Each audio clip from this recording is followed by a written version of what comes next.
This was the Winter is Coming edition of AEW Dynamite. We get it every year in December. Winter has come. And Winter was a pretty solid show overall, with a main event of Samoa Joe defending the AEW World Championship against Eddie Kingston. I like Eddie Kingston. Eddie Kingston has not been back for very long. It's only been a few months. But this was the biggest match since Kingston came back from the injury layoff. And he challenged Samoa Joe for the title. I didn't come into this show with any expectation he was actually going to walk out with the championship, which he did not do. But what we got between them, maybe the most surprising part about the match, isn't even so much anything they did in the match. The match pretty much was exactly what I thought it would be. These two guys going in there and chopping and kicking and just beating the piss out of each other.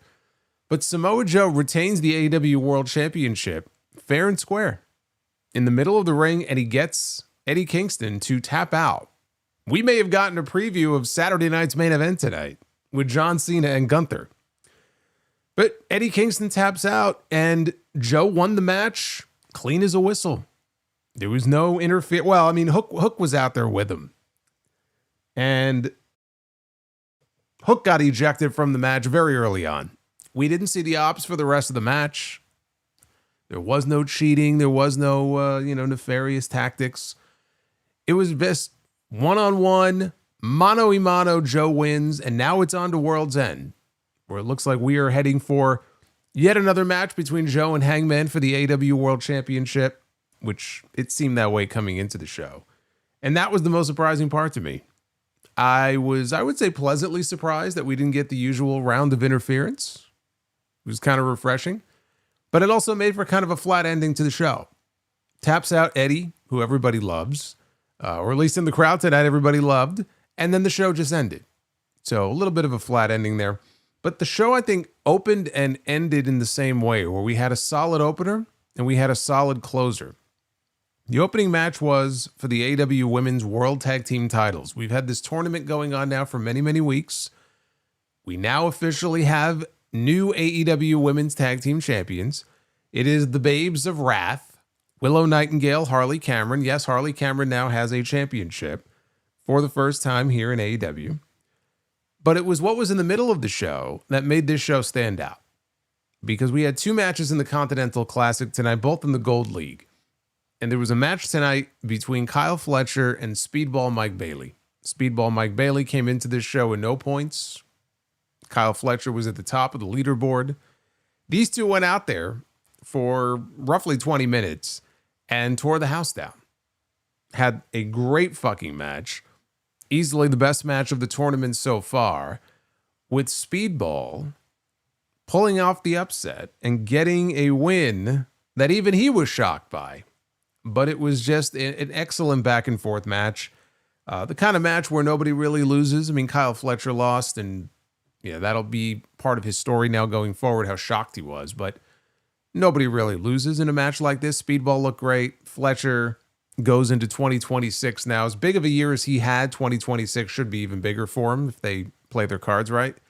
And this is the kind of thing that, I look forward to when we have this tournament roll around this time of year. I know it's not everyone's thing, and some people tune out when the Continental Classic comes around, just like they would, when we were getting a lot of the inter-promotional stuff going into Forbidden Door. Maybe they're not really a fan of it. But for me, I look for these types of matches, in this tournament. And to me, this was the first one that really stood out as, wow, okay, this is what the Continental Classic is all about. So that really made the show for me. The rest of the show was just kind of there. It wasn't bad. It wasn't great. But the opener, the closer, and then that match in the middle is what really made the show for me tonight. Again, we'll get into what happened in the other Gold League match. One thing I am not a fan of, we are heading for this next week. 3 hours of Dynamite and Collision next week. But on the show next week, we are getting, now stop me if you've heard this before, we are getting a $1 million trios match involving Kenny Omega and the Young Bucks against the Don Callis family. No, you are not imagining things. You are not having a case of deja vu. This is reality here is what this is. Actually, I guess you are having deja vu. But that's what we're getting on the show next week. We're going right back to this shit. All over again. Another $1 million trios match with a lot of the same faces that we saw the first time. So that's what you have to look forward to on the Holiday Bash episode next week. But I'm getting, hold on a second. I'm getting word. Hold on. I'm getting word in my ear. I'm getting some breaking news here. I can't believe this, but ladies and gentlemen, I'm being told that Mr. Met has officially signed with the LA Dodgers. Mr. Met, this has been a terrible week for the New York Mets, and I'm not really surprised by this. I'm really not. I mean, I was already halfway deep in the bottle earlier this evening. Mr. Met is now officially a Dodger. So I wanted to break in with that bit of news here. Kind of appropriate, I think, as a way to close out this Wednesday. Look at him in those colors. This is sacrilegious. This big bastard. I never liked this guy. I never trusted him. I knew one day that something like this would happen. Prick. It's been one of those days. This is your Winter is Coming Dynamite review. It is Wednesday, December 10th, 2025. I'm a very sad Solomonster, but we must soldier on here. Like and subscribe. Super chats are open. Oh, man, I got to turn this frown upside down here. We got to find a way to turn this frown upside down. We'll try to do that here as best we can. But super chats are open. I will be reading all of your messages, words of encouragement, pity messages, whatever you want to call them, as we go along here. We are climbing towards 90,000 subs. Look at this guy here dropping a super chat bomb on me. And I want you to know that I appreciate you from the top of my head to the bottom of my feet. You, my friend, are number one in my book. And you know something else? Gotta have beef. Gotta have spice. Need a little excitement? Snap into a Slim Jim. Oh, yeah. The Macho Monster is making an appearance tonight. Well, that put a smile on my face here for about a minute. How about that? The Macho Monster snapping into a Slim Jim here on a Wednesday night. Was that Bobbert? I believe it was. It was Bobbert. 33 with the $150 bomb. That's going to be tough to top. That's going to be damn near impossible to top. But yes, indeed. First time we've seen Macho Monster since Halloween. He's there, though. He's always lurking. You never know what may trigger him to make an appearance here. Hey, Bobbert, thank you very much, man. That is awesome. I appreciate that very much. A fine gesture here as we head into the holiday season and close out another great year for the podcast because of people like Bobbert. Hey, you know what? That's not a bad idea. Bobbert says Macho Monster can be the new Mets mascot. That's right. Fuck Mr. Matt, that traitorous prick. Let him go out to LA. We got the Macho Monster. I think he could bring some good luck to this team. Actually, I don't think that even the Macho Monster is going to be able to help this team in 2026. He could try, though. It'd be entertaining. Or he could play first base for the Mets. That's true. We can use him. But yeah, I did mention channel memberships. And so it is the season. If you would like to gift a channel membership, or 2 or 3 or 10 to people at random here on the channel, don't forget you can in fact gift memberships all December long here on YouTube. So just to remind all of you, 'tis the season.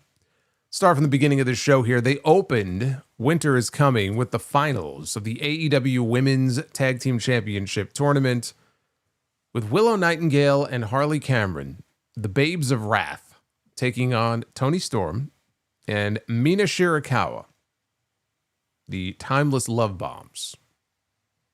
After last week's Holiday Death Match, they had that hardcore Holiday Death Match last week.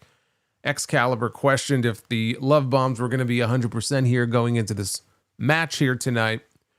Willow and Harley, they maintained the advantage during an early commercial break. Toni and Mina, they started their comeback after the show came back, just in the nick of time.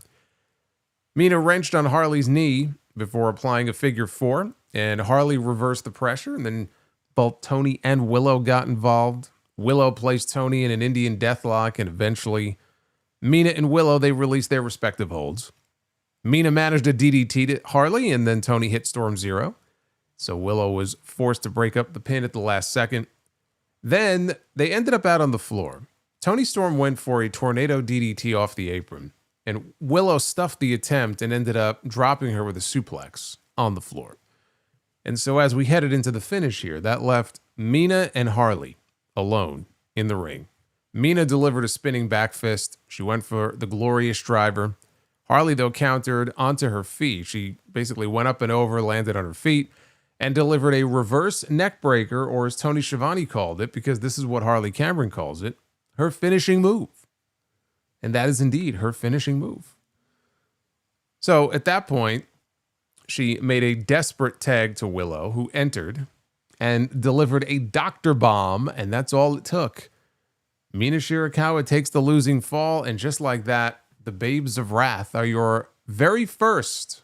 Mark it down. This is a historic moment here. Willow Nightingale and Harley Cameron are the brand new AEW Women's Tag Team Champion. Barry is being, he's being a smartass in the chat. He says, Solomonster dressed for a beach bash, but winter is coming. Hey, very warm in here. Got the thermostat up. What do you want me to do? I'm not going to be sweating my balls off if I wear my sweater here during the stream. It is chilly, though, on the stream. You see the snowfall? Got the icicles forming here on top. You know, you got to, look, if you're going to do a theme show, okay, like winter is coming, one of the things I'm pretty good at here on these streams is leaning into these themes, okay? When we had the beach break episode of Dynamite, do you remember how we opened that up? You could hear the seagulls in the background. I had my AEW tank top on. I got my towel around my neck. I was ready to hit the beach. So for winter is coming, I mean, the aesthetic has to fit. Can't just be any old stream. But yes, I am dressed for, I don't know if I'm dressed for a frat party or for beach bash, but nevertheless, we have new tag team champions. And after the match was over, Renee got in the ring. She interviewed the new champions. Willow said that it was a tough year for her, not knowing who she could trust. Harley said that she had her second ever match with Willow. It was incredibly honored to be her partner. Toni and Mina then got back up. So we had a little bit of a tense moment because we didn't know what they were going to do. But they ended up sharing hugs and handshakes, and then they shot off some pyro over by the stage. And it is true, Harley Cameron, it was her second ever match, but her very first AEW match 3 years ago on Dark, wrestled Willow Nightingale. And now Willow is her tag team championship partner. So a lot has happened in 3 years for Harley Cameron.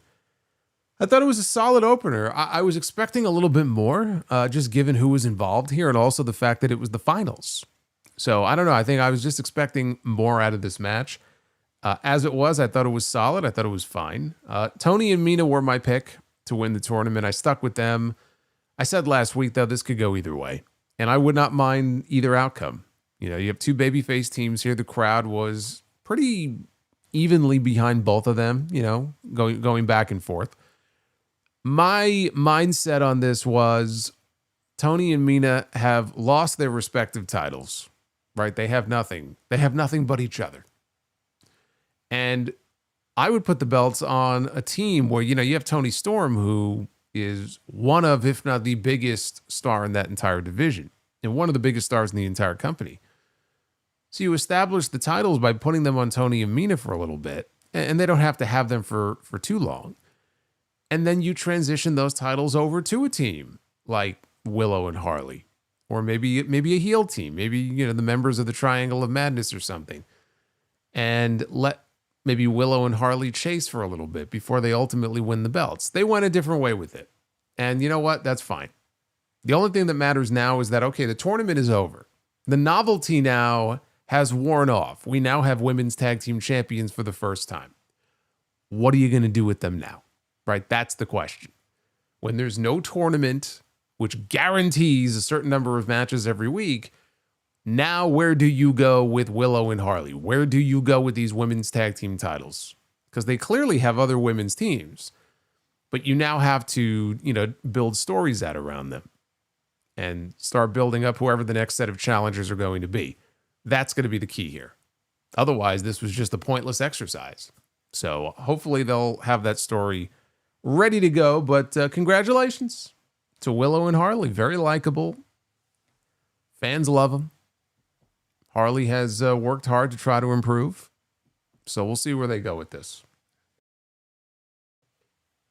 The Opps were backstage with Samoa Joe congratulating Eddie Kingston for his time finally coming tonight.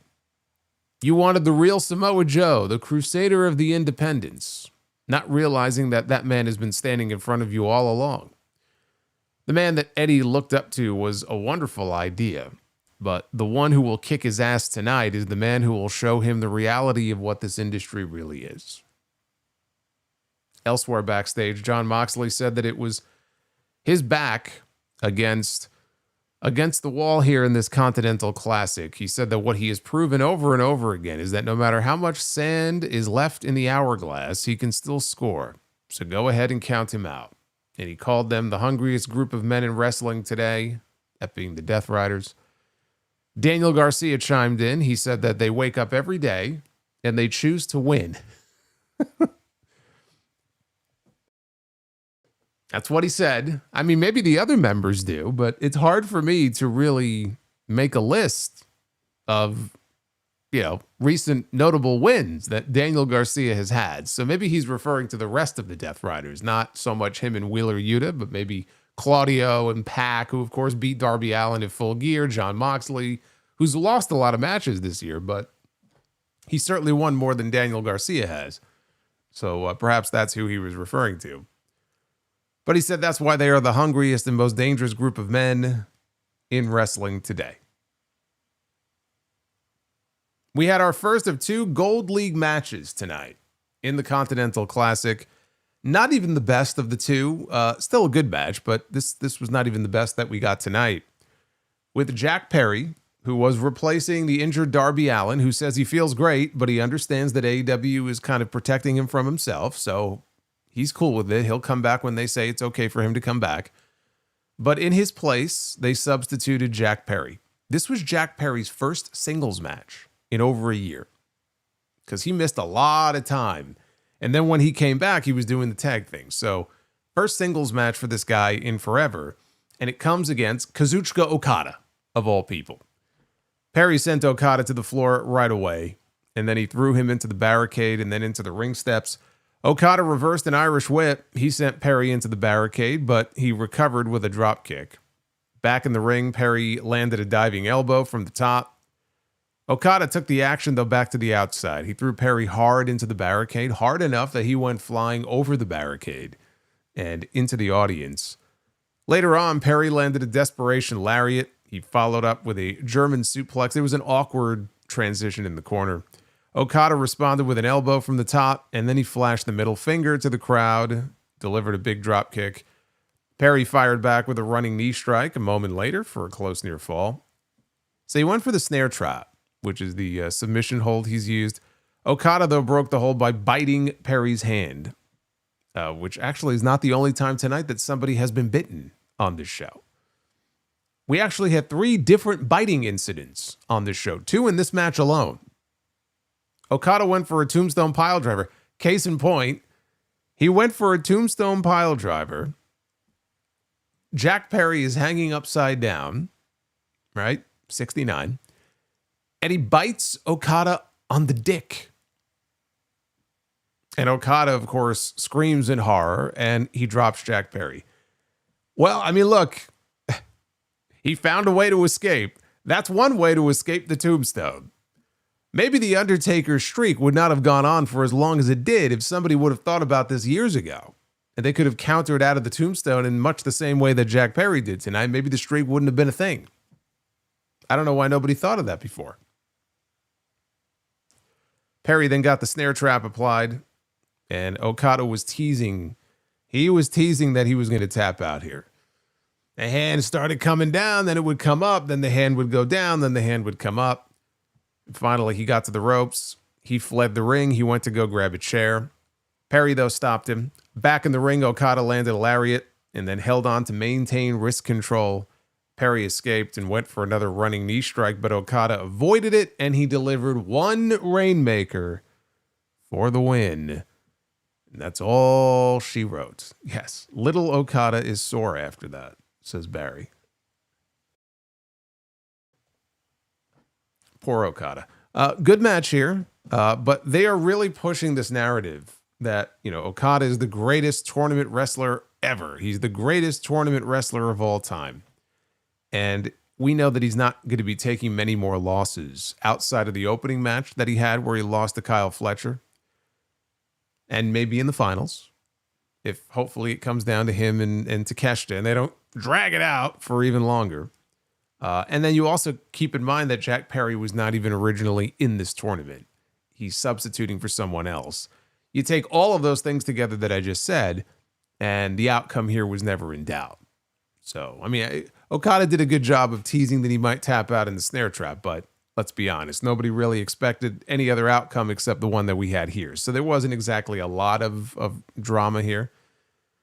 After the match, Don Callis, who was just inexplicably still allowed at ringside on commentary for these matches where he really should not be. But he got up from commentary, he gets into the ring and brings more members of the Callis family down to the ring. I don't know how many of them were there tonight of the 38 members of this family, but there were a bunch of them that he ushered down to ringside.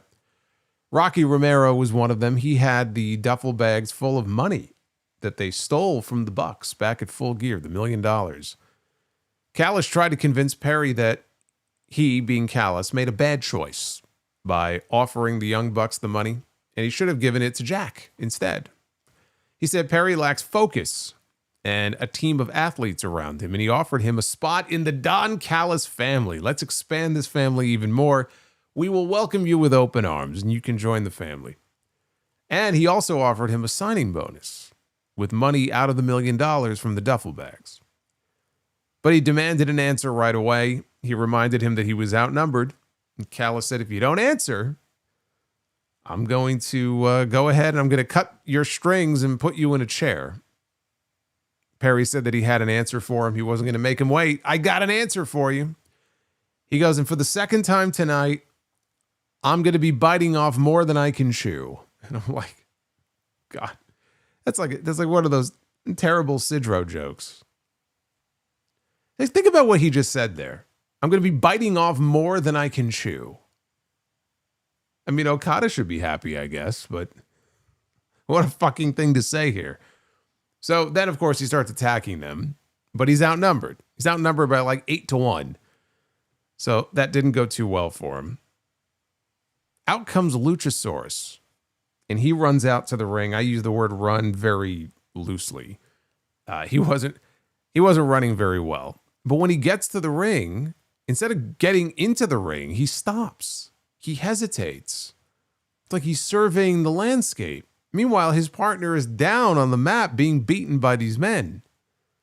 And you could even see Jack Perry looks up like he's looking at Luchasaurus like, all right, dude, what's going on here? In reality, what happened is the Young Bucks, I think the Young Bucks were like 5 seconds late. But the Young Bucks ambushed the Callis family with chairs from behind, but they had not yet hit the ring. So it looked very weird that Luchasaurus, at first I'm like, wait a minute, is he joining the fucking family? Is he just going to like stop and then let this guy get his ass kicked? But he was waiting for the Bucks to get in. So the Bucks get in the ring and they're attacking with the chairs. They worked him over for a little bit. Then they got Okada down on his knees for a BTE trigger. They grabbed the duffel bag from Don Callis. And Konosuke Takeshita, who was in the ring, ended up taking a bullet for Callis. He dove in the way to eat a super kick. And then the Bucks stood tall with Jurassic Express and the money. They have the money back now. The Callis family stuff with the money, I mean, I just feel like I've seen so many segments like this in recent weeks. It's like rinse repeat with this shit. This didn't do anything for me. The match, like I said, the match was good. The post-match stuff I could have done without. But they had to do it because it was setting up a match for next week, which we will get to in a little bit.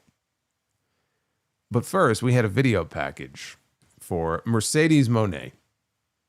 Mercedes did not succeed in her quest to win number 14 at Full Gear. She lost to Chris Statlander. And then she lost her first Indie Championship. Actually, I guess, well, I still look at Ring of Honor as an indie. I guess it's not. When it's owned by a billionaire, you can't really say it's an indie. See, I'm from like the old days of when Ring of Honor was like the preeminent indie in the mid-2000s. It's not like that anymore. But she did lose a championship. She lost the Ring of Honor television title at Final Battle to Red Velvet. So the downfall has begun, although she defended her TBS title on Collision against Layla Gray and she won. But clearly she is now on the descent. So the question is, like, as they end the segment, like, what's next for Mercedes? And what I talked about on the podcast on Sunday, I threw a name out there. And right now she's out. She's hurt. But when she's healthy again, hopefully she'll be back soon, and she's not going to be out for an extended period of time. Queen Aminata. You know, Queen Aminata is someone who kind of came out of nowhere. Didn't know too much about her background. But I started, seeing her popping up on AEW television. And obviously she's not a name I would have known from WWE or anything like that. And then she had those matches with Tekla. And, I mean, those women were, beating the hell out of each other. And it was pretty good stuff. Aminata has broken out in a way, not fully. Hopefully for her, 2026 will be that year. But she's broken out in that I think a lot more people are aware of her and aware of what she brings to the table. I could see her as someone who really would benefit from taking that TBS championship, being the woman who beat Mercedes for it, number one. And number two, getting a run with it. Because honestly, that's what the TBS title should be for. Right? You've already taken 570 some odd days to establish this championship under Mercedes has, I guess, something special, although honestly, it's kind of been held hostage now for too long. But now get that belt on somebody who can really benefit from it. And I just think she would be someone who would benefit from it. And if, after that you want to transition it to Tekla or someone like that, that's fine. But I just throw that name out there because I think she would be a good candidate. I look at like Jamie Hayter. Jamie Hayter should be groomed for the world championship. Jamie Hayter should be getting prepped and ready for a program with fucking Chris Statlander, not the TBS title. Eddie Kingston was backstage with Kairi, making a rare Wednesday night appearance here. Tuxedo T Servo, what's going on? Thank you for the $15, brother. Another week, he says, I still don't care about Jack Perry. I don't blame you. Is there any real reason to? Now the man's going around biting other people's dicks. I mean, hey, look, he comes to the ring every week with a knife. It could have been worse. I think Okada dodged a bullet. All right, if you know what I mean. But Eddie Kingston was backstage with Renee Paquette. said that he is nervous about tonight, which is good. Keeps you on your toes. He brought up today being the 50th anniversary of Terry Funk winning the World Championship. I assume he means for the first time. And he hopes that he can make Terry proud. He hopes he can make his parents proud. He says, oh man, I can't get emotional. He said that he doesn't know how many shots he's going to get.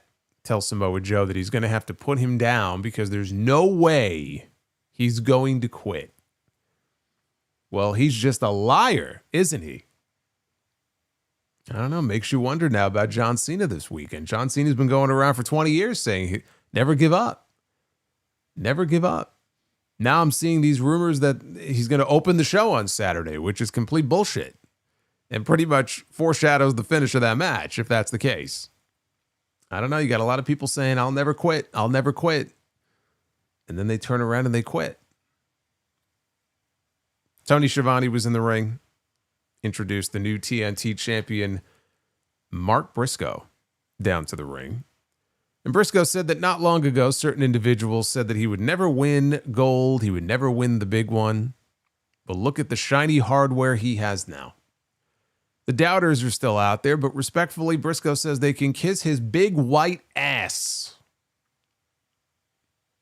And that started chants of big white ass from the crowd.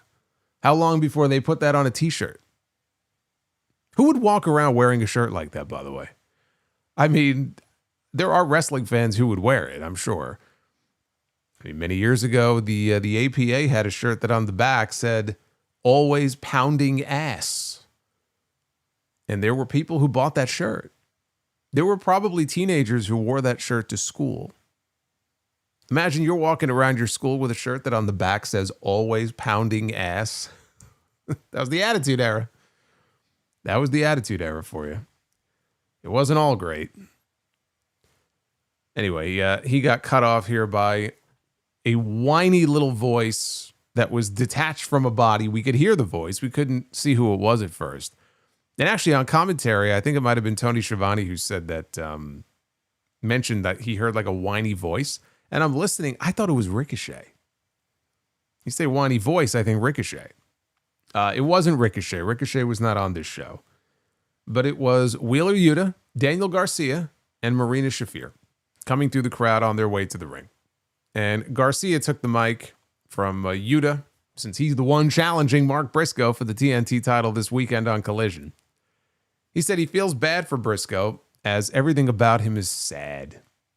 Garcia said that it'll be even sadder when Briscoe has to try to provide for his family without the TNT title and a broken leg. Briscoe said Garcia is getting an ass kicking on Saturday, but it would be rude to deprive the crowd tonight of one as well. And he told Garcia to make his move. Garcia started slapping and face washing him. So Briscoe dropped Garcia, who had to then be restrained by Wheeler Yuta and Marina Shafir, and they took him out of the ring. That was it. That was the entire segment. This was a very lame ending to an otherwise very ho-hum, very pedestrian segment. They wanted to get Mark Briscoe on the show to say a few words to hype up the title match for Saturday. This didn't do anything for me. But then Excalibur said, wait a minute, there's a situation developing backstage. And they cut backstage. We see Tekla and Julia Hart and Sky Blue. They are beating up some random women who I could not identify until Chris Statlander made the save, hit Sky Blue and Julia with a chair. Tekla, though, was able to dodge the shot and she bailed. And that was it. That was the only appearance by the Women's World Champion here on this show tonight. Then we had a tornado tag team match. A rare tag team of Hangman Adam Page and Swerve Strickland taking on the Opps, Powerhouse Hobbs, Katsuyori Shibata. Hangman and Swerve, they entered through the crowd. They had chains around their necks. Swerve had a staple gun. Shibata then ordered the random Opps dojo geeks who came down to the ring with them to go into the crowd and attack. So they all went into the crowd. They all got destroyed by Hangman and Swerve with the chains and the staple gun. Shibata then got into the crowd. He got a hold of the staple gun somehow, but then he accidentally stapled one of the dojo dorks right in the forehead. And we got a split screen because there was chaos in different parts of the arena. You had Hangman over here, you had Swerve over there. And the match was not officially underway. The bell had not rung. They had not hit the ring yet. Page put Hobbs through a table with a Death Valley driver before having a beer, drinking on the job, a terrible influence. Shibata, meanwhile, placed Strickland sitting on a chair, got a running head start, and then hit him with a running drop kick. Not even a drop kick. Hit him with a running kick and booted him off the chair. As the brawl went to commercial, they came back from the break, and the bell finally rings. Like 7 or 8 minutes had already gone by. Now the match can officially... It's like fucking War Games, right? Now the match can begin. Now the match beyond has begun. The referee took the chair, though, away from Hangman. I'm like, wait a minute. It's a tornado tag team match. What are you taking the chair away from him for? And then on commentary, Excalibur mentions that despite this being a tornado tag team match, disqualifications do count, which makes absolutely no sense whatsoever because we've seen tornado tag team matches on this show that are frequently, if not always, no disqualification. So for whatever reason, unless he misspoke, which clearly he didn't because the referee took the weapon away, this tornado tag team match is in fact not a no disqualification match for reasons that are very bizarre. But it'll be even more bizarre here in a minute. So Shibata and Hobbs, they worked over Hangman. Strickland was nowhere to be found. Prince Nana, whose job it is to dance, he jumped up on the apron and was about to get beaten up by Powerhouse Hobbs until Swerve flew into the camera shot out of nowhere on the apron with a big boot. Later on, Strickland wanted a house call kick. He got pulled outside, though, by Hobbs. Page missed the buckshot lariat on Shibata, who got a low blow after Hobbs distracted the referee. And this is where Tony Schiavone said, well, anything goes. And I'm like, what? What do you mean anything goes? We just had Excalibur on commentary say that there are disqualifications in this match. Now we have Tony Schiavone saying, well, anything goes in a match like these people don't know what they're doing. They don't. One hand doesn't know what the other hand is doing. It was comical. Ridiculous. They have absolutely no idea what they're doing. With Shibata applying a cross arm breaker on Page, Strickland flew off the top with a swerve stomp to break it. Now all four men are slugging it out until Strickland and Page, they sidestepped Hobbs, who mowed down Shibata. Double rolling elbows from the babyfaces as they hit a fallaway slam 450 splash combo before Strickland nailed a rolling cutter on Hobbs, and then left Strickland and Page face to face. They had a little stare down. Hobbs got double power bombed. He got double teamed. He was on the apron, so basically they just grabbed him in a power bomb position, like the Shield power bomb, and they put him through a table at ringside that was, for whatever reason, right in front of the announce desk. So not through the announce desk, but through the table in front of the announce desk. And at that point, buckshot lariat, house call kick, Shibata goes down, Swerve gets the pin. After the match, we see Josh Alexander. He's watching from backstage. It looked like he was bleeding on his bald head over there. I don't know what that was from, but Alexander was watching on from the back because he's going to be wrestling Swerve on Collision on Saturday, which, for those of you who will watch Collision, it is an earlier start time, 4:30 Eastern time. They don't want to go head-to-head with Saturday night's main event. So Saturday night's main event, I believe, has a 7 Eastern start. I thought it was 8. For some reason, I think it might be 7. Somebody double-check that for me. So I thought it was a 7 p.m. start. But anyway, just be aware. Collision is going on at 4:30 on Saturday. Bryan Danielson did have a great line here, though, on commentary when he said, how can winter be coming when hell has already frozen over with these two men teaming? Referring to Hangman and Swerve. I thought that was a good line. It was fun seeing them team up, and they were super over. I mean, Hangman and Swerve looked like a couple of badasses in the crowd, just beating up all the geeks that would come at them one by one. But otherwise, it was the usual plunder garbage match that we see every single week on this show. You get at least one of them every single week. Tables and glass and staple guns and all kinds of bullshit. That's what this match was. At least no one bled. Unless you count that little bit of what looked like blood on Josh Alexander's head as he was standing in the back. It's kind of funny, though. Like, he wasn't even in the match. And it looked like he was the only one bleeding. So at least we didn't have that. If you factor everything that happened before the bell even rang, this went almost 20 minutes. Without that, the match itself was only maybe about 7 or 8. All right, so it's at 8 p.m. start time for Saturday night's main event. Thank you. I wasn't sure. I had to double check that because for some reason I was thinking 7. I think they may have mentioned a pre-show of some kind on Monday night. Maybe that's what I'm thinking of. Elsewhere in the back, Don Callis, he demanded his money back from the Young Bucks, and he told them that he could take them to court.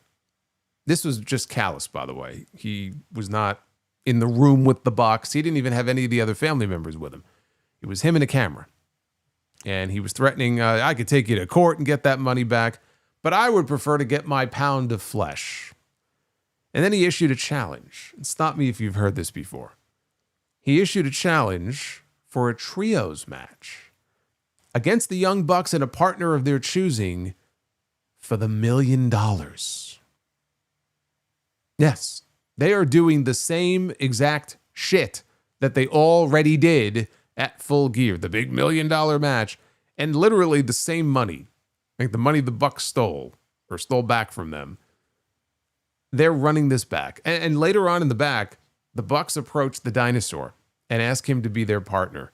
So now they're giving the Dinosaur a chance to win his cut of $1 million. And he grunts no. Now, he doesn't actually speak, but he basically said no. And then he pointed, and the camera pans over, and we see the sign Kenny Omega on the locker room door. This man sacrificed, well, I mean, I guess what would a dinosaur do with money, I guess, right? If we're supposed to believe that he's from 66 million years ago. But this man willingly gave up his portion of $1 million to say, no, I think Kenny Omega, who makes more money than I'm sure Luchasaurus does, no, go to him. He could use it. So they walk over to Omega's locker room. They knock on the door. He opens the door. They say, hey, you want to run it back one more time? We got the money on the line. And Kenny says, I don't want the money. I would fight Don Callis and the Callis family for free. So I accept. And next week in Manchester, England on Dynamite, it's going to be Kenny Omega and the Young Bucks against the Don Callis family for $1 million. I could not believe this. I could not believe that they were running back the same match a second time with the stupid money stipulation. Like, who could possibly care? Like, it's unbelievable. Now, the Callis family members we found out later are going to be Okada, Takeshita, and Hechicero. So I'm sure, obviously, they're going to do something with Okada and Takeshita, as they've been doing multiple times now for many, many weeks. They don't get along. That will be the more intriguing part of this match to me, if there is anything intriguing about this match. I mean, look, we're getting Okada and Omega in the same match, but I'm just like, the whole concept of this and running it back for a second time with the dumb money stuff. Like, why do we keep doing this?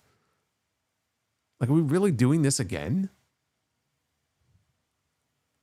But their plan for Kenny Omega is to just keep him in these trios matches. They clearly either do not want him stressing himself out physically in a singles, like a taxing singles match, or maybe it's something that he himself has requested. I don't know. But this is almost exclusively what he's been relegated to for the last few months, it feels like. In the other Gold League Continental Classic match on this show, we had Kyle Fletcher, who sits atop the league. I think he's tied with 6 points, taking on Speedball Mike Bailey, who came into this match with no points. Renee was at ringside as all the introductions were going on, said that this is do or die for Mike Bailey tonight. I want you to know that Mike Bailey he's only 0-1 coming into this match. He's 0-1. Like, is it really do or die? It's like when the Mets start their season in 2026 and they lose their first 15 games. It'd be like the announcer saying, oh, this next game is do or die. Game Game number 16 here in this 162 game season. This could decide the entire season. I mean, it kind of feels like the season's already over, in all honesty, but let's not cut this guy's legs out from under him just yet. Okay, he's only 0 for 1. He could still come back here. The other thing also was, I don't know how many of you caught it, probably next to none of you, but earlier today on his Twitter, and I think AEW shared it, there was a social media video of Speedball backstage. He was throwing some kicks, shadow kicks, and he's getting ready for his match. And who walks in? Ernest the Cat Miller and Glacier. Not in his Glacier costume. I mean, that would be fucking funny if it was. Actually, you know what? What a huge missed opportunity here. Fucking winter is coming. How do you not have Glacier on the show?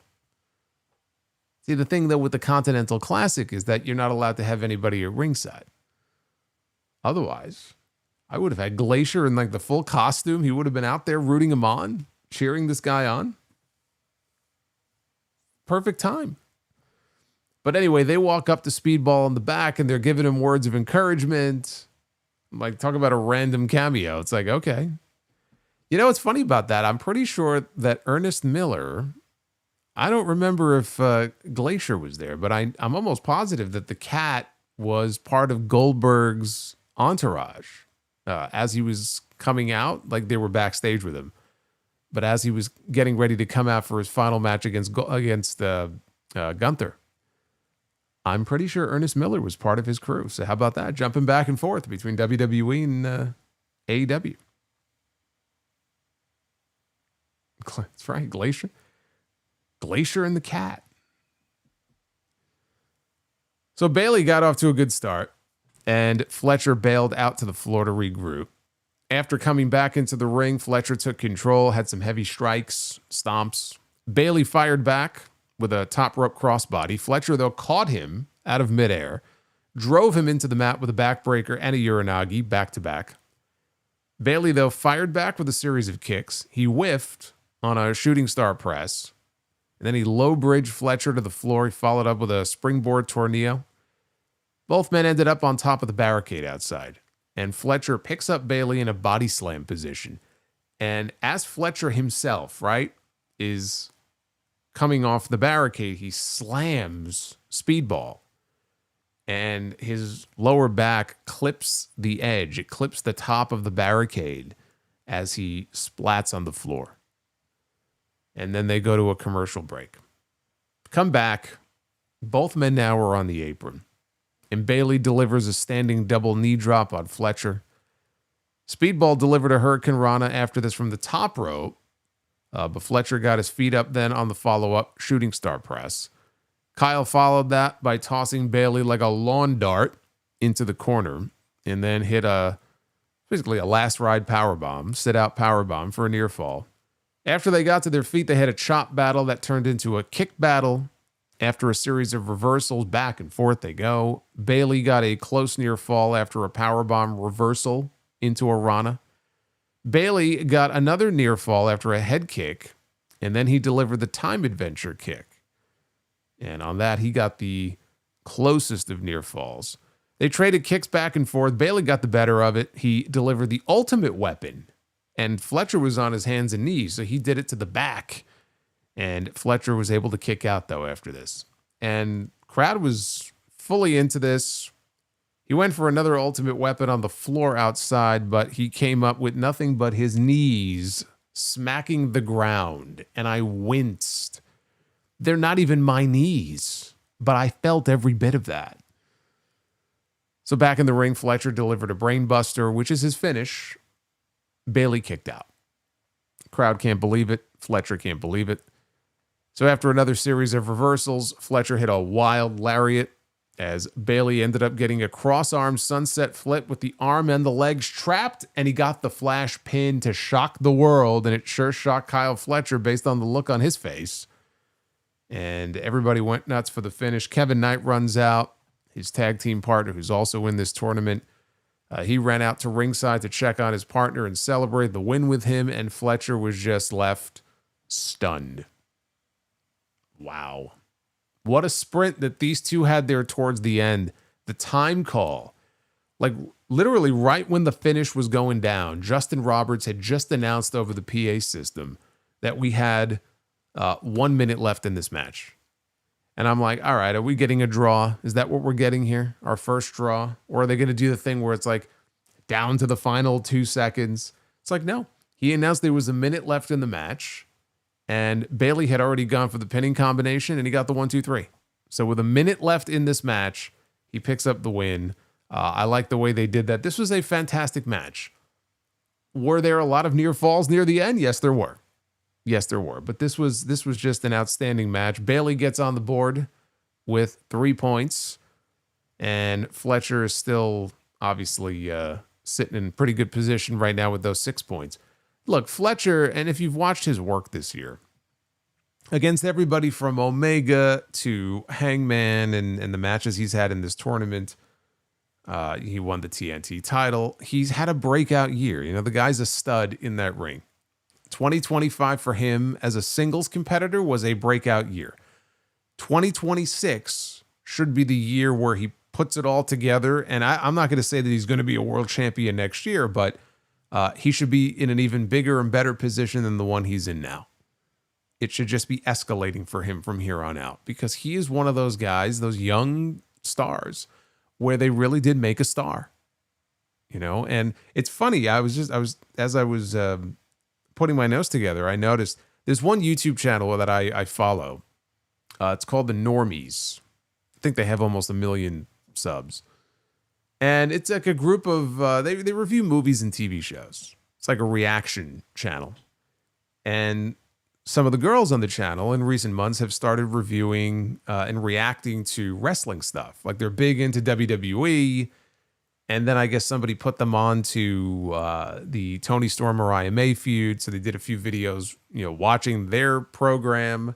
And I just noticed they put a video up like 3 hours ago about Kyle Fletcher, like some of Kyle Fletcher's matches. But I noticed he's in the thumbnail. I'm like, wait a minute. Because usually it's them just sitting on a couch, right? And they're watching. And I click on the video. He's in the fucking house wherever they are. They obviously invited him in. He's sitting on the couch with them. I'll have to check that out tomorrow. So apparently now they're big Kyle Fletcher fans. He should be winning over some more fans in 2026, right? Higher and higher and higher up the ladder is where he should be going. Speedball's great. Fletcher's great. So you end up with a great match. I will say that I did go ahead and I put this match on my list because I keep a running list of my favorite matches of the year for the end of the year countdown that I'll be working on. I don't know if it'll end up on the final list, but I did just go ahead and put this match on that list. I don't do that with just any match. This match I put on that list. This was excellent stuff. Easily the highlight of not just the night, but the highlight of the entire tournament so far, at least until we get to World's End. Now, backstage, Hangman Page was with Renee, and he addressed Samoa Joe. And he told him that he would be watching the main event tonight. He said no matter who won tonight, whether it's Joe or whether it's Eddie Kingston. At World's End, he was coming for his AEW World Championship. And then we had our main event, Samoa Joe. Yeah, there have been some big Winter is Coming shows over the years in this company. It's so weird when I think back to like those 2020, like late 2020 shows. Think back to the one, I think the one in 2020 is when Sting debuted. And they were running all those shows out of Daly's Place. I think back to that, and it's weird how it just puts me in a different like headspace. I don't know. It's weird. Like, I want to say the good old days of AEW, because I don't look at any of the empty arena shit as the good old days. But it's kind of like the early days of doing the AEW reviews on the channel. And I'll sometimes go back and look at some of the old videos, and it's just, I don't know, just has a different feeling to it. But there have been some big Winter is Coming shows. Sting's debut, we had Kenny Omega. Didn't Kenny Omega beat Moxley, I think, on one of them for the world title? There was a Bryan Danielson Hangman Page match on one. So there have been some big ones before. This will not go down as the biggest one, but we do tend to get some world title defenses, and so we had one tonight. Samoa Joe defending the world championship against Eddie Kingston. Hook came out to the ring with Joe, and Hook immediately tripped up Kingston right in front of the referee, Paul Turner, who ejects him right out of the gate. So Hook is gone. First minute of the match. Joe delivered an overhead belly-to-belly before lighting up Kingston with jabs. He was picking him apart in the early going. Kingston responded with a running bulldog. We got a slugfest. Kingston won. Joe fired off some stiff shots, though. Kingston wound up with a home run shot and dropped Joe. Eddie charged into the corner. Joe flattened him, though, with the huge ST Joe before delivering a running boot scrape. Dueling chants now. We got Joe chants. We got Eddie chants. Joe starts a strike battle. Still some fight left in Eddie, though. And he hit multiple lariats. Joe did not go down. On the third try, Kingston ran into a snap power slam by Joe for a near fall. So Joe starts throwing kicks and knees. Kingston, though, no-sold him. Both men traded knee strikes and chops. Eddie collapses, only to then catch Joe with an exploder and almost didn't clear the top of Joe's head. He almost dropped him right on his friggin' head. Joe came back with a fireman's carry slam, got the STF applied. Kingston bit his way free the third time that we've had biting on this show. At least he didn't bite him below the belt, but he bit the hand to bite his way free, and then he spiked Joe with a DDT. Joe rolled to the floor. Kingston got Joe back inside. He lowered the straps, and he wanted the spinning back fist. Joe blocked it, so Eddie hit a cutter instead. And so now Samoa Joe is on spaghetti legs, tried the back fist again, spun right into the coquina clutch, and he took Eddie to the mat. Eddie begins to fade, and before he could pass out, he tapped out. It's a very light tap, like this. Not a furious tap like fucking Gunther to Jey Uso at WrestleMania, but he tapped out. And just like that, clean, fair and square in the middle of the ring, Samoa Joe retains the AEW World Championship. No help from the Opps. No cheating. No cheat codes enabled here. No turnbuckles. No nothing. Beat him clean. Eddie came into this match and said, I want the old Samoa Joe. I want the Samoa Joe that was Ring of Honor World Champion for all those days. I want the Samoa Joe that I saw on the independent scene. And the story here is that, as Bryan Danielson said at the end of the show, that's the Samoa Joe he wanted. That's the Samoa Joe that he got. And it was about keeping Joe strong, because now we're going into World's End in a couple of weeks, right? 2.5 weeks, whatever it is. And he's going to be defending clearly that championship against Hangman Page. So that was about getting Joe prepped and ready for that rematch. We had a solid opener, and I felt the same way about the main event. It was not a blowaway match. It was the kind of match I was expecting these two to have. It was a buzzkill in a way, the way they did the finish. I get why they did it, and I can appreciate the lack of interference, which we get enough of, I feel like. It did make for a flat ending, though. But it was a solid match, and if there was one surprise of how things went here, it was just how they did the finish. I was mildly surprised by that. But this was Eddie's biggest match since he came back. Has not been back for very long. I think he should get back, into the thick of things here. I'm sure he'll have a match with a Hook. He could do that match at World's End. You could do Eddie and Hook. I mean, it could end up being a collision match, but you could do that match at World's End, one-on-one. And the question is, will Eddie Kingston at some point end up with the AEW World Championship? Is Tony Khan at some point going to give him the token run with the belt? I say yes. I believe at some point, I'm not prepared to say it's going to be 2026, but I do think at some point there is a story to tell, because Eddie is just this beloved figure on the roster. And he's got many more years in AEW. He just made a comment the other day that, when my contract is up, I've got like 5 or 6, I think he said 6 years. Or he has a 6-year contract and has 5 years left, something like that. He's got like 6 years left on his contract. And when that expires, I'm going to move to Alaska, mind my own business. As long as I have my streaming and I can watch my Yankees and my Giants and my Rangers and my Knicks, he says I'll be happy. So Eddie's not going anywhere for a while. I think at some point Tony's going to want to give him that token run. I don't see it being a terribly long thing or anything like that, but I do think at some point we will get Eddie Kingston as the AEW World Champion. I do believe that. I think it's something the fans would enjoy. Just seeing him, even if it's for one night only, just to kind of achieve that moment and reach up and grab that brass ring. I think that's something that we'll get at some point. But now is not that time. So the other question is, where does MJF fit into things here? Because next week on the show, they are doing this Dynamite Diamond Battle Royal gimmick. MJF has held the Dynamite Diamond ring every year for the 6 years they've been doing this gimmick. And I thought that meant, well, okay, good. He hasn't been around, then they're going to save him for when the time is right. And clearly he's not being promoted for anything for World's End, so he doesn't have to be in this, and we can have somebody new holding the diamond ring. And then I thought more about it. I'm like, realistically, are they really going to leave MJF out of the diamond ring nonsense? Probably not. So we're getting a battle royal next week. My guess is he shows up there as a surprise entrant. I think MJF is probably on his way back next week, would be my guess.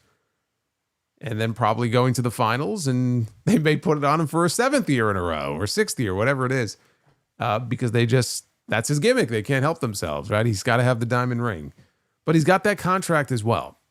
That's why my thought was, like, he doesn't need the ring. If the point is the winner gets the ring and a championship match on January 14th on Dynamite, the man already has a guaranteed title shot in that contract. Like, he doesn't need it.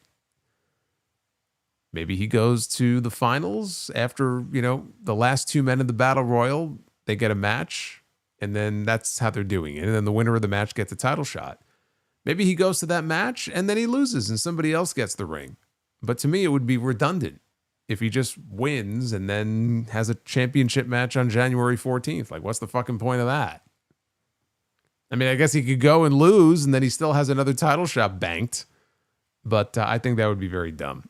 But I am expecting to see him back. Next week, again, it's 3 hours. So it's Dynamite for 2 hours, and then the third hour will be Collision. They're from Manchester, England. So the UK fans are always very lively. They're very popular over in the UK. I don't know what venue they're running. I would imagine it's a bigger venue than usual, so they may have a lot of people there, but I didn't check to see exactly where they're running. Actually, let me check right now. I'm curious. What building are they running for that show? Let's see. They usually don't have a problem when it comes to filling up these buildings in the UK. Holiday Bash, they are at Co-op Live. What the hell is that? What is Co-op Live? I've never heard of this before. Let me see here. Co-op Live, Manchester, UK. It's an indoor arena in Manchester, England, with a capacity of what? Oh, all right. 23,000. With standing, 23,000. With seated, only 20,000. It's a decent number. They're going to be in a decent-sized venue next week. Co-op Live. It's a newer building. Okay, maybe that's why I haven't heard of it before. Well, good. So we'll actually have a bigger, lively crowd for Dynamite next week. So that'll be good. Let's take a look at the Twitter poll. What did you think of Winter is Coming? 62% thumbs up for tonight's show. 38% roughly thumbs down. I tell you what, for X, it's a pretty good poll result there for an AEW show. I said it was a solid show tonight. Yeah, nothing blow away or anything, although the Kyle Fletcher and Speedball match was. But the rest of it was pretty solid stuff. Not one of the better Dynamites, but it wasn't a bad show. We got some good action at least.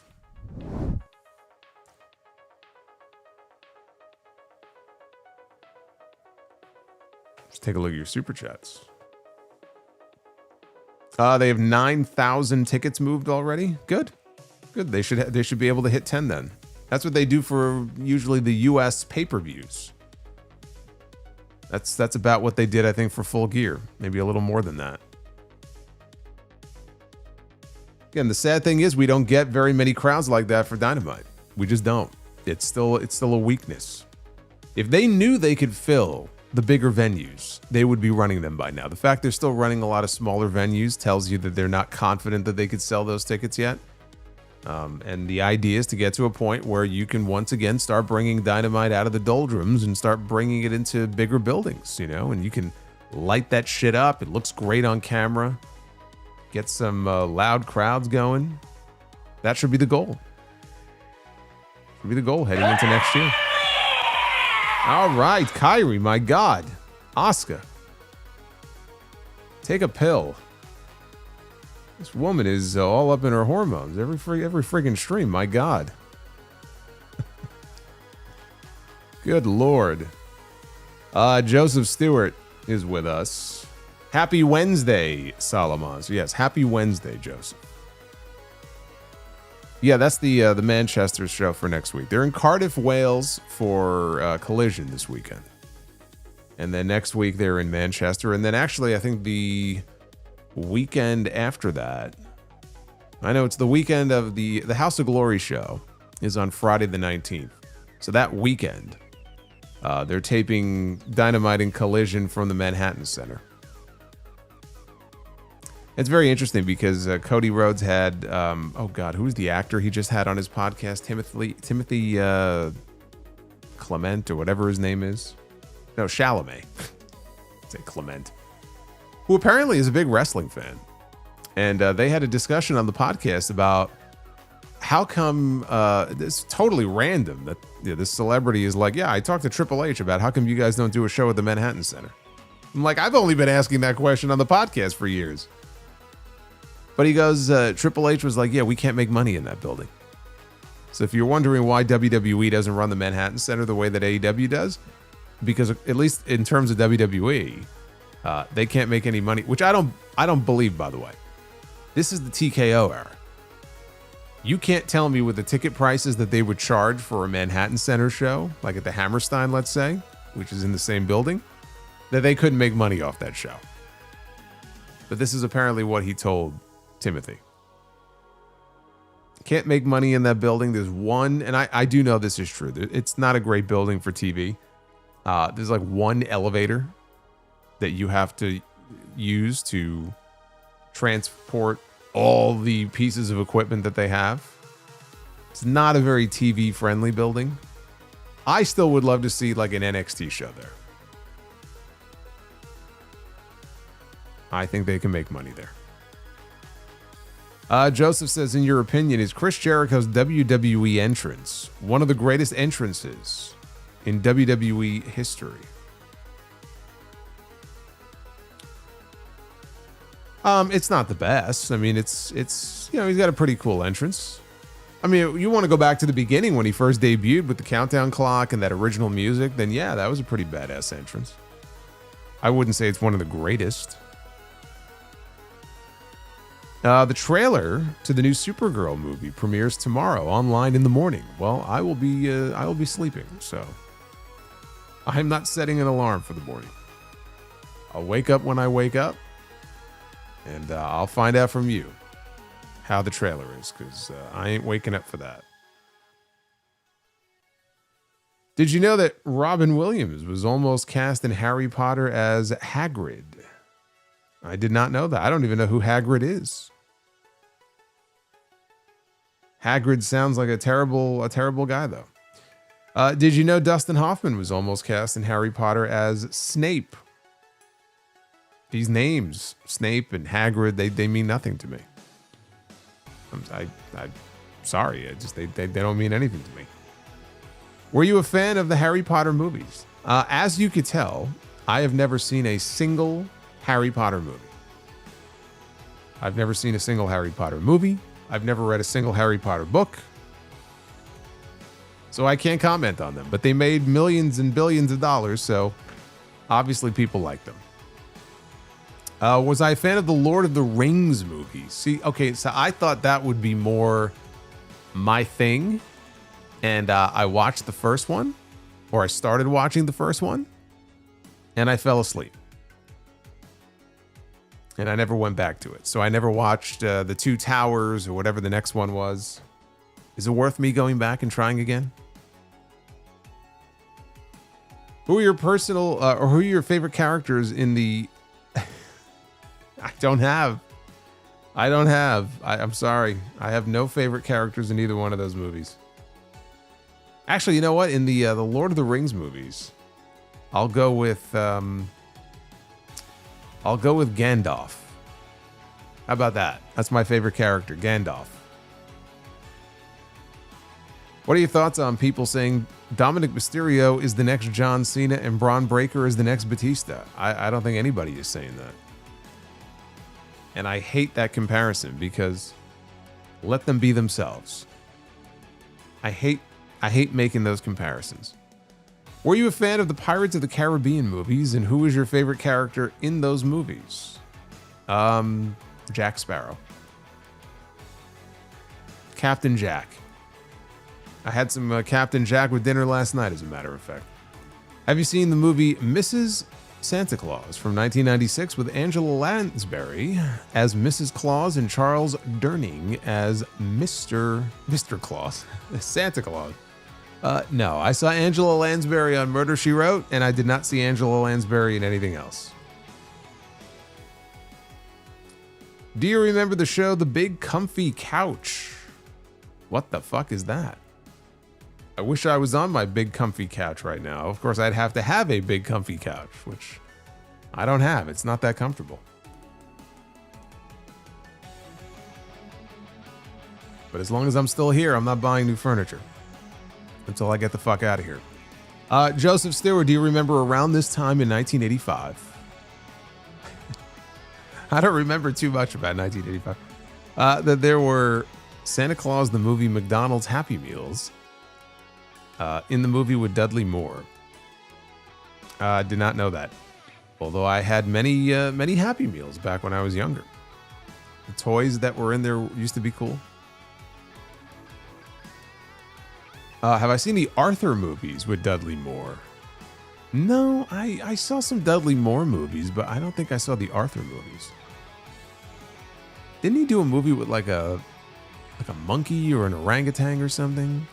Dunstan, right? Dunstan Checks In. Was that a Dudley Moore movie? I saw that one. I know Jason Alexander was in that one. Do you know why there are people that think Stone Cold is overrated? You listened to the mailbag on the podcast this weekend. I think I kind of answered that question in the mailbag. I mean, there are some people who feel, I think he laid it all out in the question that that listener sent in. Not enough 5-star matches, not enough, a lot of the things that people look at, like in the modern sense, what they look for in a wrestler. Oh, he didn't have that. Why is he so revered? So that's why, but I think I did a pretty decent job of stating why I think that they're wrong. Have I seen the trailer to the new movie? I am the Learning Tree. Called The Learning Tree. Thanks, guys. Oh my God, can you imagine if they made that movie?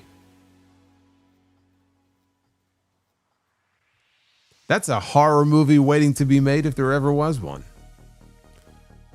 The Learning Tree.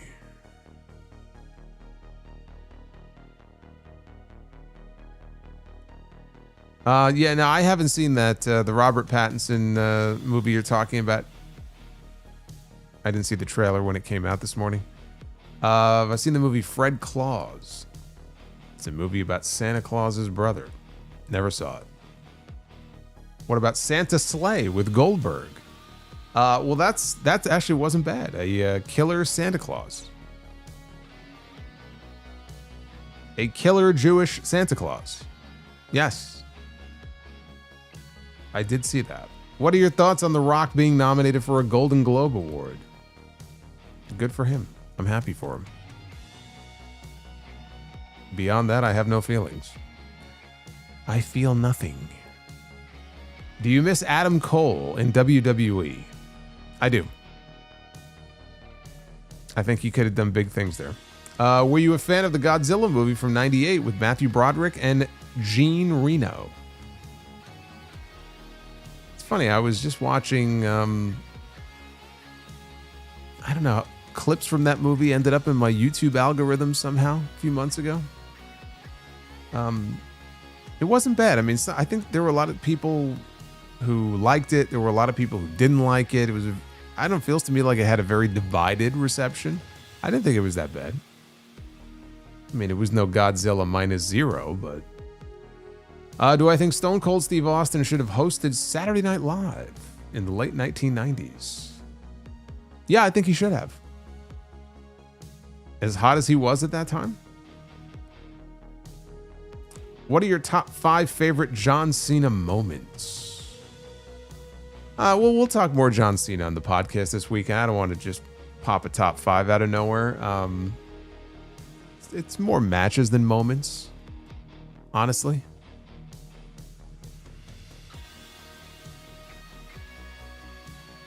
Did you know John Lithgow voiced Lord Farquaad in Shrek? I did know that. Who is your favorite character from Shrek? The donkey. Whatever his name was. Do you remember Tekken video games? Of course, yes. Tekken, Virtua Fighter. There's a series called Virtua Cop. Bobby's World with a 10. All due respect to our good friend Jeremy Rose, but when he asked if LA Knight's time to win Money in the Bank had come and gone, my first answer was yes, Rollins won it in June.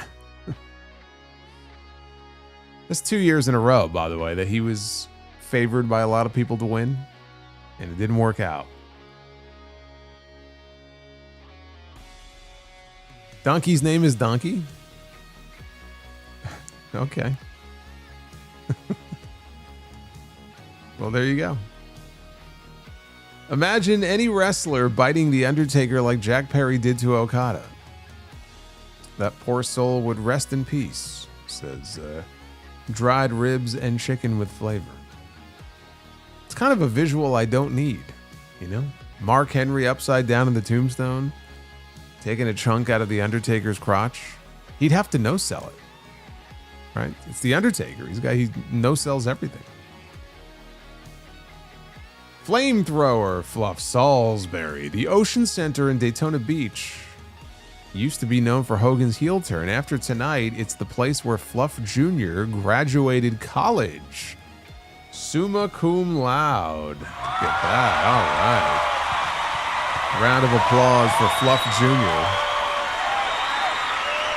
Well, I'm sending my congrats out to Fluff Jr. That's awesome. Summa cum laude, man. That's very impressive.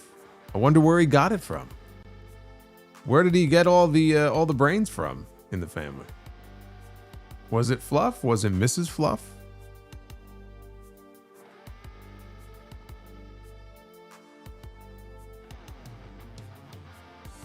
Dried Ribs and Chicken says, moment Mercedes loses all of her belts, she won't be Ultimo Monet anymore. Her new nickname will be Naked Monet, Beltless Monet, and Broken Monet. Well, she's already showing signs of Broken Monet. Duff's Vids. Which insect is always in danger of the Pink Panther? Dead ant.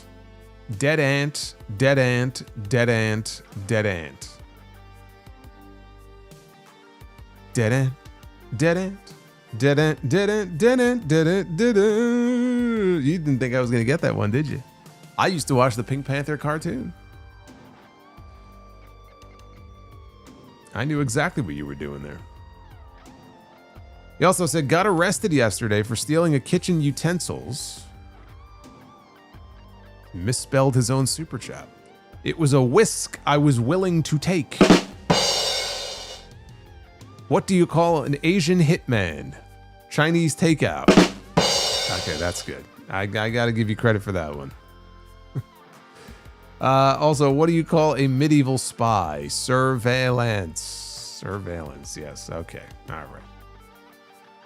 Why can't NASA send a duck into outer space? Because the bill would be astronomical. And then we have this crazy SOB. Bobbert Reviews with a $150 Super Chat bomb. Bobbert is saying, I'm going to clear the deck here and show you people how it's done. Bobbert, thank you very much. One of our MVPs here, 2025. Bender McSimpson, great match with Fletcher and Speedball. Glad Speedball got the win because the match was leading to it. Well, I mean, it was a win that he needed, I guess. According to Renee, it was do or die, even though he was 0 for 1 coming into tonight. But he's not going to be doing much more winning in this tournament, I don't think. Tuxedo T Servo, another week, and I still don't care about Jack Perry. Duff's Vids, how is a push-up bra like a bag of chips? Once you open it, you realize it's half empty. Why was the math book so sad? It has so many unsolved problems. It's true.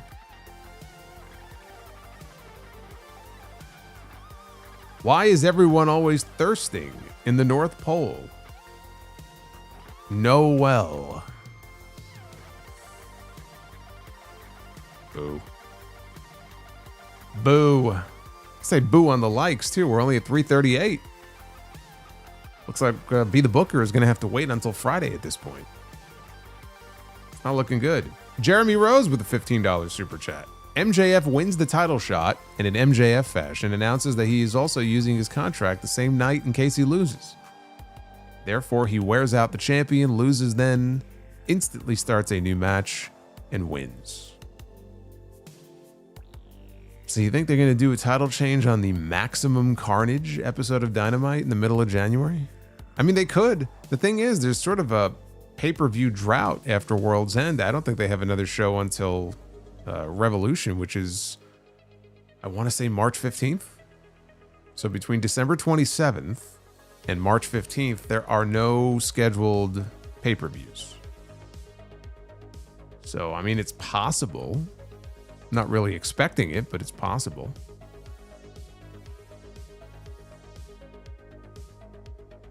Oz and Glorious, Solo, if you want to restore the feeling, you'll bring back the pandemic hair and the Hofstra mug. Hit that like button. I still got the Hofstra mug, but it's better to have one with my own logo on it. Free advertising, see? The pandemic hair ain't coming back. The pandemic hair was the product of 16 weeks of no haircut. I am not going to allow that to happen again. Shave my head bald before I do that. Jeremy Rose watched Vault's story of Armageddon Hell in a Cell. Do you think Rikishi's heel run was his best work? I found it entertaining. I mean, you know, whatever. He did the best he could. He was a solid mid-card heel. The thing is, they tried to push him as a main event heel. Rikishi is not a main event heel. He's not. So it might have been the highlight for him. I mean, for him, I'm sure he made more money during that run. He got to work with all the top guys, Rock, Austin, Undertaker. But he stuck out like a sore thumb because he didn't belong there. Rojo Bear 24, Harry Potter is lame. Wizards should use guns instead of wands in the movie. I agree, and chainsaws. Afro Solo was certainly a sight to behold. It was something. It was definitely something. Michael Darcy with the 12. Have you seen Vince Gilligan's new show Pluribus? If so, what do you think of it? Rhea Seehorn is fantastic in it. I'm in the middle of watching it right now, actually. I just saw the episode with John Cena's cameo, which kind of came out of nowhere. Yeah, Rhea Seehorn is great. She was great on Better Call Saul. I'm enjoying it. It's been very, it seems like it's starting to finally pick up a little bit now, but like it was starting to drag for me. But I'm enjoying it. Vince Gilligan is a genius. The master behind Breaking Bad. Jeremy says buy or sell peak Hulkamania or Attitude Era Stone Cold Steve Austin? I mean, buy or sell in what way? What am I buying and selling? You know, as a kid, it was all about Hulkamania. As a fan who was a little bit older, it was all about Austin. It's hard to prioritize one over the other. Without the Hogan peak, I may not be a fan right now. Then again, without the Austin peak and him getting hot and kind of lifting up that company in the late 90s, there may not be a WWE to speak of. I mean, there probably would be, but where they would be right now without Austin getting hot when he did, I don't know. I don't know that they would be as big as they are today. But if I have to buy or sell on one or the other, I'm going to buy on peak Attitude Era Stone Cold Steve Austin. More. What are your top 3 Cena matches? I'm gonna talk about Cena on Sunday. I think I don't know if it'll be anything formal. I'll probably get into the matches he's had this year on the retirement tour, and then maybe I'll do like my top 5 or something Cena matches. I'll give it some more thought. I just think it's appropriate to. I'm going to be talking about Cena on Sunday anyway. Probably do something like that on the podcast. Because he's had a bunch of great matches. And Oz and Glory is every Wednesday you doubt us. Hit that like button. Well, I mean, I doubt you because we're still sitting at 357 likes, which means we missed the goal. So I was right. Can't say I was wrong.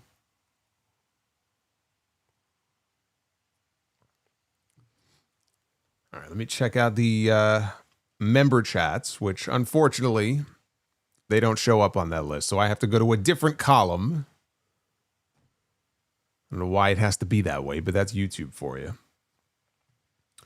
We got Raph, 17 months of channel membership.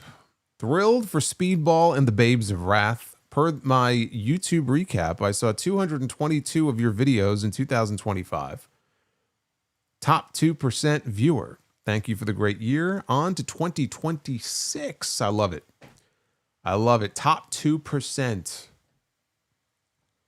All the people that were sending me screenshots, top 1%, 2%, top 5 list of the most watched videos, and it's all sound off content. Love it. I love that shit. Thank you, Raph. Uffman Entertainment with 56 months of membership says 56 months, baby. So we lost Mr. Met, huh? Says that's fine. We are keeping Mrs. Met. That's right. If you missed the breaking news from earlier, there it is. Mr. Met signs with the Dodgers. We have now lost Edwin Diaz. We have lost Pete Alonso. We have lost Brandon Nimmo, and we have lost Mr. Met. It's like when the Radicals jumped from WCW to WWF.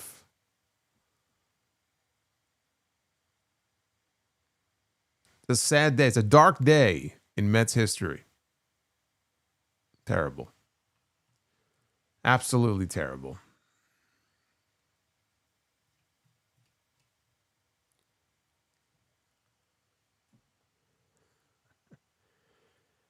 Anyway, this is a big weekend coming up because we do have the farewell. John Cena's final match, Saturday night's main event. Jesse the Body Ventura will be back apparently this weekend. I don't know that he'll be calling Cena's match, but that'd be kind of funny if he did. But he'll be on the show. And I don't know. I'm seeing reports now, and I think it comes from Brian Alvarez, that John Cena's match with Gunther is opening the show. And even if that is something Cena himself requested, I think that is a terrible idea. I mean, unless they have some sort of huge angle, some great angle that they're saving for the end of the show with Cody and Oba or something like that, I think that is an awful idea. And I hope that does not happen. I really hope that doesn't happen. I mean, how are you going to have a show that is entirely built around this man's final match? And you have to imagine and hope that when the match is over, there'll be a speech. How the hell are you going to build an entire show around that and open the show with it? It can't be.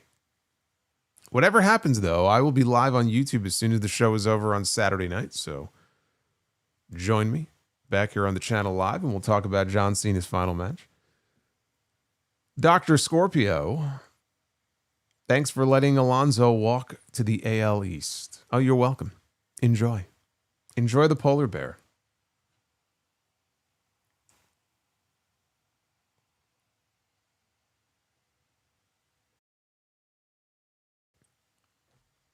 Oh, we got Retro KOH coming in. Says, did you see David Otunga's attempted expose? He made me cringe when he said Cena must have felt threatened by him. I saw the video he put up, and it was basically, I can believe it happened. I'm not even saying that he's making it up.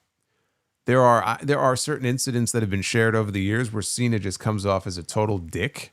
By and large, he doesn't really come off that way, but there are, like, I've shared the JTG story before. I don't think JTG has any reason to make that story up. Cena comes across as a complete dick in that story. And there are times, I'm sure Alex Riley will tell you. So I can believe it happened, but it was basically like, I worked a house show match in late 2010 during the Nexus run, and he was, I think, he might have been partners with Cena, or maybe he was wrestling him. I don't know what it was, but there was a spot, and Dustin Rhodes was the agent, and they were planning to do a particular spot. Cena fucked it up, jumping too early, whatever he did, and Cena went off on Otunga. He went off on Otunga. He reamed him even backstage in front of everybody and threatened to go to Vince and get him in trouble and everything, like real, like, bitch stuff. And the way Otunga tells the story, it's like he was basically a nobody at that point. Cena didn't actually physically, like, touch him. He was just yelling at him.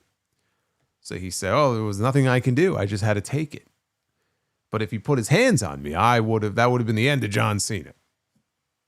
So that was basically the story. It wasn't like some huge scandal, like some scandalous thing that he did. It's like, okay, he had a terrible experience with John Cena. If I were in his shoes and that happened to me, yeah, I would look at John Cena and go, this guy's a fucking asshole. I'd feel the same way. But I mean, it's hardly going to make national headlines. It's like, okay, dude, like, it happened. Deal with it.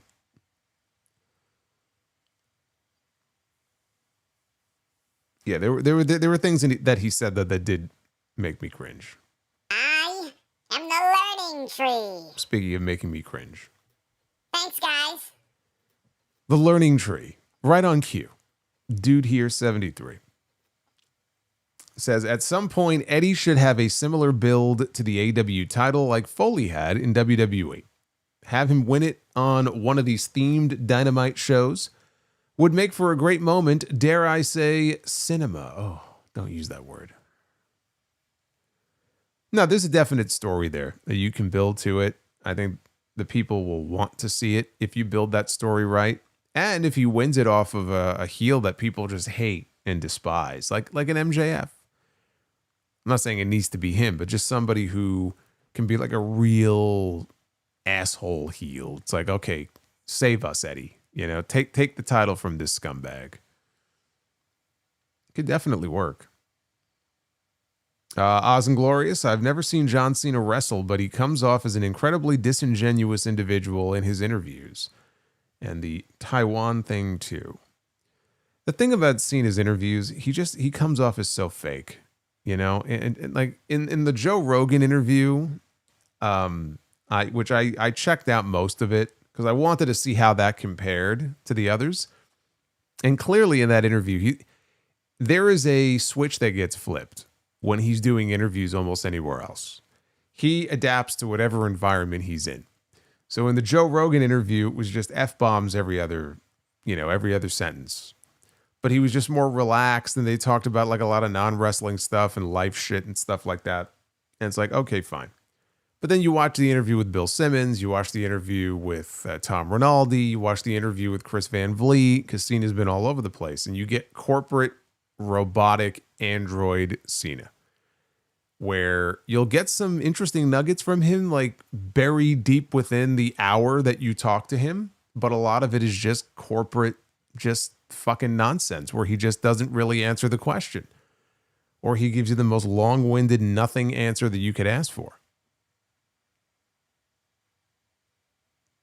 Just the most safest, media-trained interview that you could ask for.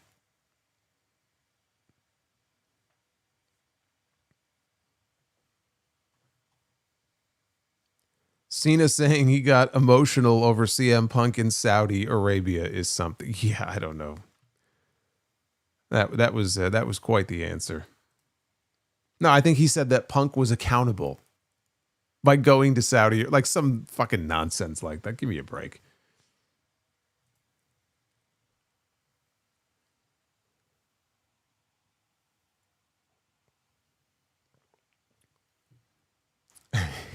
He's like Tony Khan.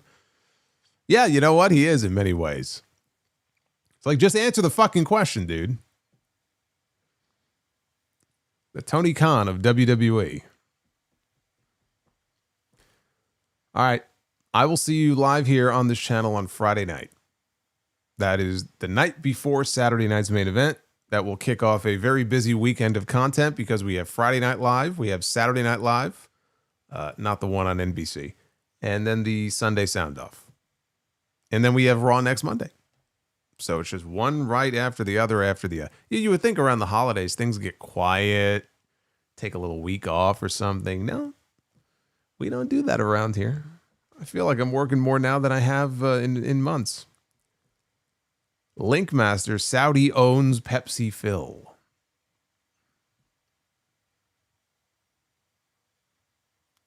Oz says breadcrumbing likes like Triple H's booking.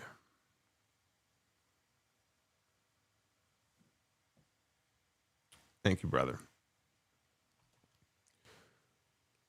Where are we anyway? We have climbed. I didn't even notice. We've climbed. I'll give you 60 seconds. How about that? You get a 60-second reprieve. We are at 395.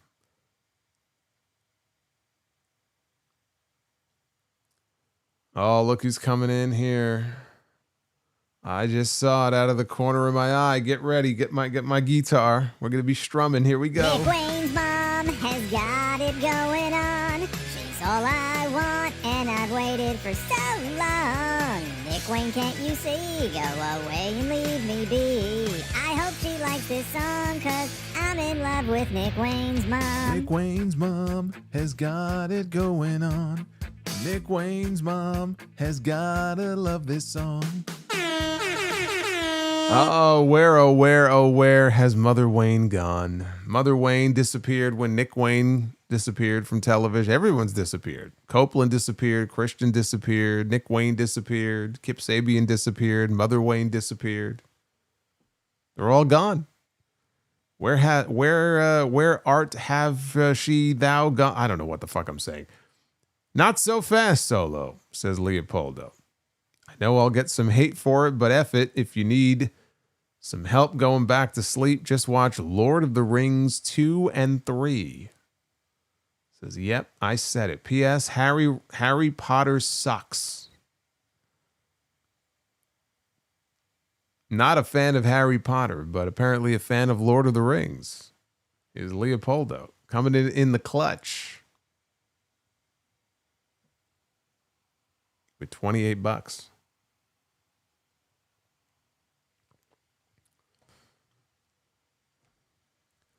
What if Nick Wayne is booked at HOG? Oh my goodness, be still my heart. That would be something, wouldn't it? Well, we hit the goal. We hit the goal. Not the bonus goal, though we're 6 out of 15 on that one. But we did hit the goal, which means that we get one round of Be the Booker, and we have to try to make this the best round of Be the Booker of the entire month. Can we do it? The winter is coming edition of Be the Booker? Let's find out. Ladies Ladies and gentlemen, it is now time to be the Booker. Let us find out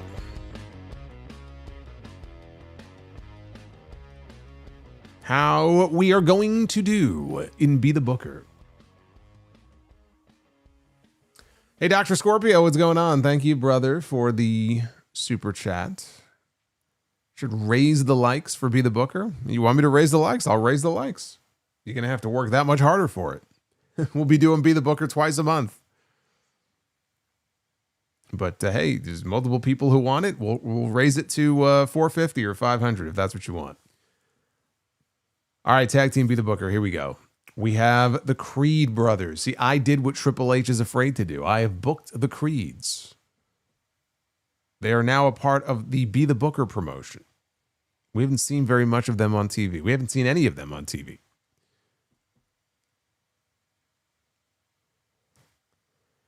And it will be the Creeds against Kenny Omega and Hangman Adam Page.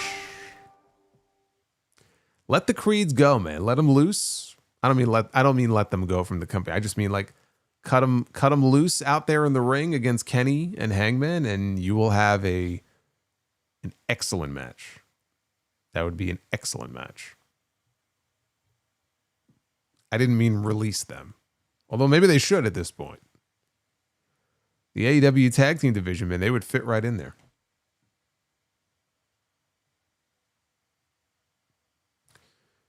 Women's Be the Booker, we have Ronda Rousey. How are we feeling about Ronda Rousey here in this women's main event? Yay, nay?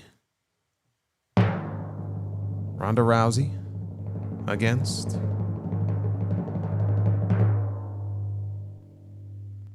Hikaru Shida. Someone else we haven't seen on TV in a very long time. Ronda Rousey and Hikaru Shida, though, I think that match would be pretty good. Pretty good. Now our main event. Here we go. Let's crack these knuckles here. Here we go. That's not a great one. All right, here we go. This is it. This is what you wanted. You get one last match here.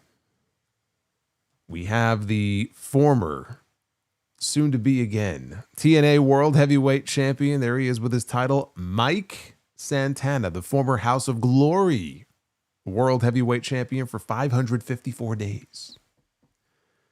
And Mike Santana in the main event. I like it.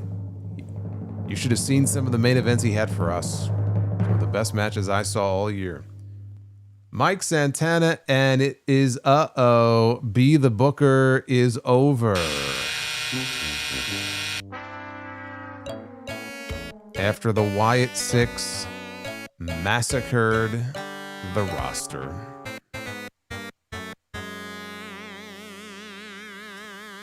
The Wyatt Six have struck again. The biggest heel faction in the entire Be the Booker universe. We get no main event. It is very fitting, isn't it? You work so hard. You work so hard to get this round to Be the Booker, and you don't get no main event. See, that's what you get for waiting so long. That's what happens.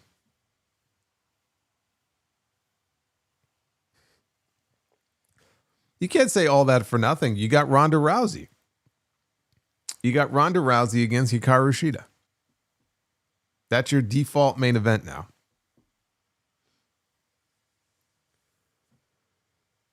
Wink the Cosmic Grandma. Do you think we will ever see a Death Riders Callis family feud? I certainly hope not. I don't know if you're asking me if I think we'll see it or do I want to see it? Because the answer is no. I don't think we will, and I certainly don't want one. And I wish you wouldn't put that out there in the universe.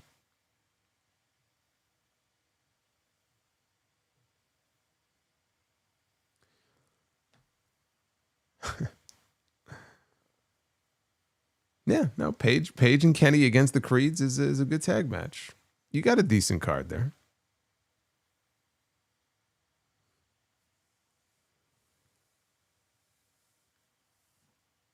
All right, I will see you guys back here on Friday night. Bring your best. Bring your thumbs. We're going to need all those thumbs up to try to be the booker again and make up for what ended up happening with the massacre in the main event tonight. We'll try to make up for it on Friday. Until then, winter has come, everybody. Keep your windows closed. I don't want you to freeze to death. See you back here on Friday.